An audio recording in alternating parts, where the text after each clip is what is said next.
top female hockey players are sitting out the next season. They say they will not compete in North America. They're trying to force changes in their sport, changes that they hope will change the face of women's hockey.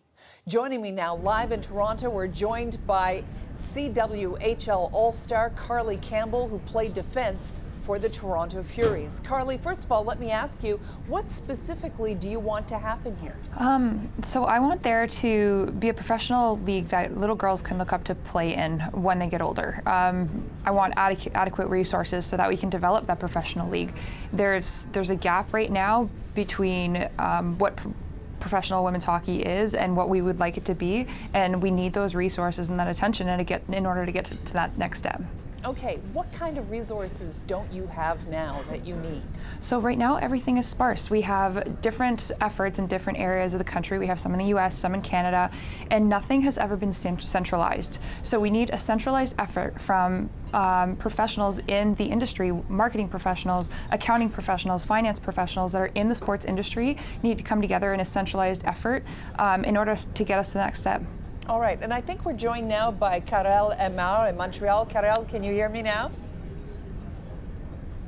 No, not yet. Okay, Carly, so tell me a little bit about the life of a professional female hockey player compared to the life of a professional male hockey player. So the biggest difference is we have to have a full-time job on top of playing hockey. We cannot sustain a living off of playing hockey. We get around $2,500 to $3,000 a year playing, and as we all know, that doesn't cut it.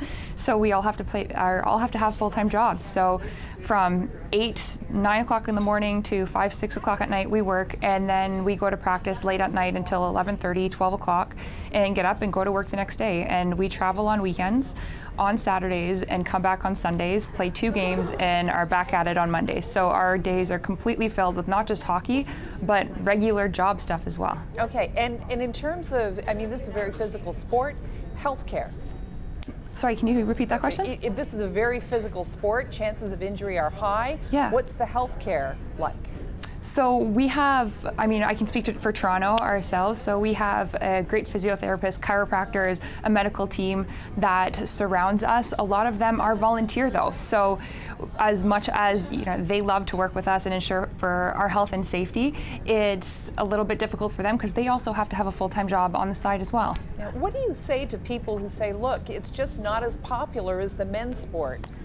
And you know what? Everybody's entitled to their opinions. Women's hockey, if you think about it, really came into the light in the 1998 Nagano Olympics, that gold medal game. So it's really only been 21 years where we have been in the spotlight. So we're still working and building up a business around women's professional hockey. So yes, it may not be as popular now, but we're still in the infancy stages of our sport. Okay, how do you get from where you are now to where you want to be?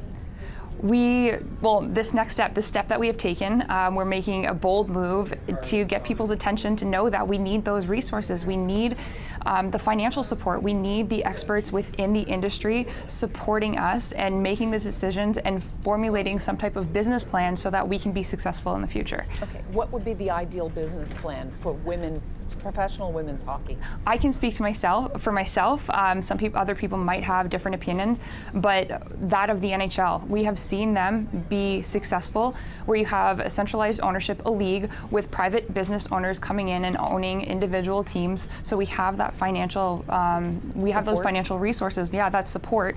So a business plan similar to that of the NHL's would help us be successful. Okay, and why hasn't the NHL taken this up? Yeah, I'm sure we've seen Gary Bettman's statements on TV, on the radio. He has said that as long as there are professional opportunities for women to play hockey, he's not going to step in. And I understand that. The NHL does not want to seem like the big person coming in and squashing new businesses, entrepreneurial efforts that are being put forth. And I understand them not wanting to squash those people. But it's time to make a move now. And he says that the professional opportunities are available here in North America, but we really have to question, are they really? Okay, what do you mean by that? Give me an example. Yeah, so right now the CWHL has folded because of non-sustainable economic model. And we have the NWHL, but the NWHL hasn't been doing that well either. I can't speak specifically to their economic model because I haven't been involved, but it's not a professional opportunity for us. There's not the media coverage. There isn't a sustainable living wage, so those opportunities aren't there. They need to be created. Okay, let's bring in Carole Amaro now. She's joining us from Montreal and played with the now defunct Les Canadiennes. Carole, first of all, give me your situation. Your team no longer is. What was your situation when you were a professional hockey player? What was it like for you? Well, while I was playing, similar to Carly, I had 2 jobs, I guess. As well, and then playing as a professional in our league for Les Canadiennes de Montréal, and we had a fabulous setup in a way.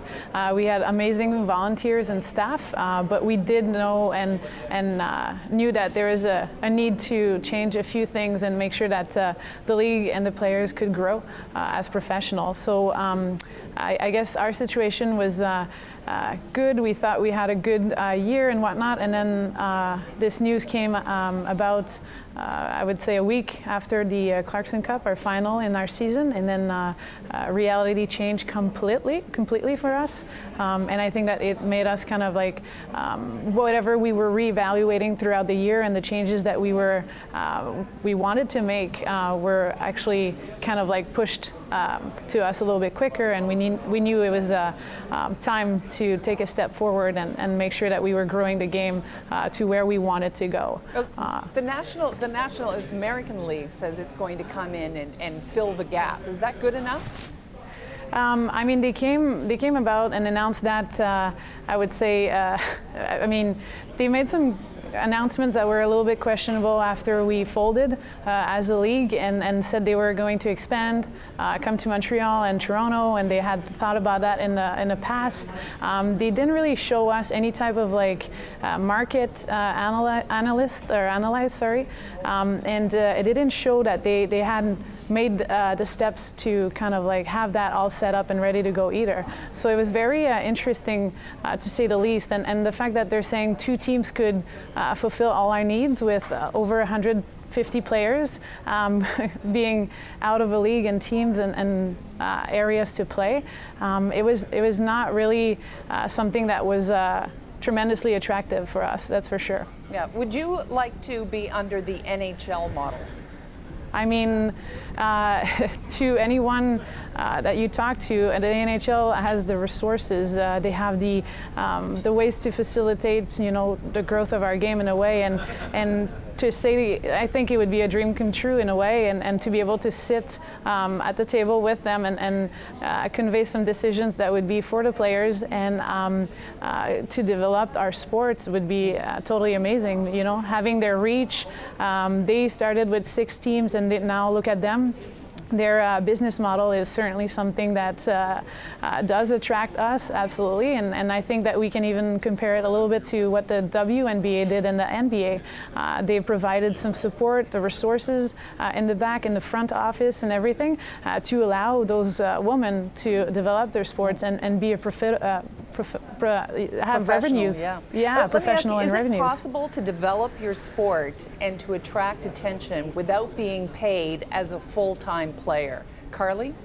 Can you repeat that question, sorry? Do you think that it is possible to develop as a female professional hockey player to the level you want to attracting, you know, an audience, to developing a very high skill, without having to take on 2 other jobs? In other words, making this a full-time job. Yeah, so in order to provide the best possible product, we need to be able to dedicate our full time to this. It's impossible for us to have any energy to practice 9:30 to 11:30 at night after taking on a full day's work of potentially 2 jobs, and then trying to train full time and perform at our best during the weekends for our games. So we need all day, every day, to commit to our sport.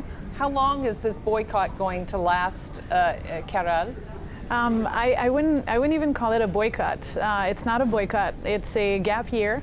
It's something that the players are unified and are sticking together to create something a lot better than whatever we had in the past. So boycott is not in our vocabulary, and we're talking about a gap year. We're talking about maybe an 18 months type of deal situation, ideally, and it's a sense of we may need to do that in order to actually make that step and that jump to the next level, to where we want to be at.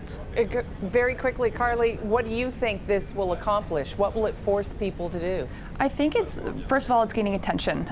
People are now noticing that we're very serious about what we want and where we're going. And I think that's going to bring in the right people that we need, those experts that I was talking about at the beginning, the marketing experts, the financial experts. We're getting their attention, and this was the move that needed to be made in order to do that. All right. Carly Campbell played with the CWHL's Toronto Furies, and Karel Lemar was with Les Canadiens de Montreal. Thank you both very much. Thank you. Thank you.